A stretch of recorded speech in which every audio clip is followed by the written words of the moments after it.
சிந்துபாத்தும் அவனுடைய மாலுமி நண்பர்களும் பயணம் புறப்பட்டாங்க. அவங்க போன இடம் லக்காரா.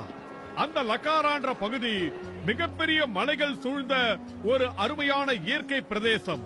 அந்த மலைகளுடைய உயரத்தை பத்தி சொல்லணும்னா மேகத்தையே தொடக்கூடிய அளவுக்கு உயரம். ரொம்ப வருஷங்களுக்கு முன்னாடி சிந்துபாத்தும் அவனுடைய நண்பனான ஹக்கீம் மற்றும் குவாக் ஆகிய 3 பேரும் கடல்ல பயணம் பண்ணிக்கிட்டு இருந்தாங்க. அவங்க பயணம் பண்ண அன்னைக்கு ராத்திரி மிகப்பெரிய புயல் காத்து அடிச்சது. உலகத்திலே இதுதான் மிகப்பெரிய உயரமான மலையா இருக்கும் நினைக்கிறேன். அந்த மலையை கூட நம்மளால ஏறிட முடியும். ஆனா இந்த புயல் காத்த நம்மளால கடந்து போக முடியாது சிந்துபாத்.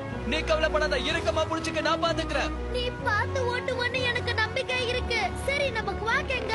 அதோ அது அங்க உட்கார்ந்து எதையோ பாத்துக்கிட்டு இருக்கு. ஆனா எனக்கு ரொம்ப பயமா இருக்கு. ஆனா குவாக் பயப்படல பாத்தியா? சிந்துபாத் அங்க பார். நீ பயப்படாத ஹக்கீம். ஐயோ கடவுளே!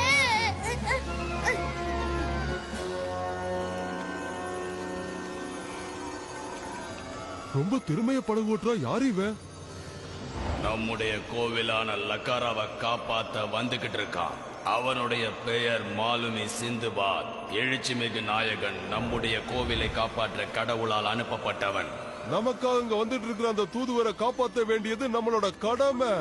ஆனால் மிகவும் சிறியவனாக இருக்கிறானே. அவன் சிறுவனாக இருந்தாலும் நம்மளை காப்பாற்றும் கடவுள் அவன்தான் என்று நமது கடவுள் சொல்லியிருக்கார் அல்லவா? அதை நாம் சந்தேகிக்க கூடாது. நான் தியானத்தில் இருந்தபோது இறைவன் இவனை தான் காட்டினார். நட்சத்திரங்களும் இவனை தான் பின்தொடர்ந்து வருகின்றன. எனவே சிந்துபாத்தை சந்தேகப்படாமல் உடனே இங்கு அழைத்து வாருங்கள்.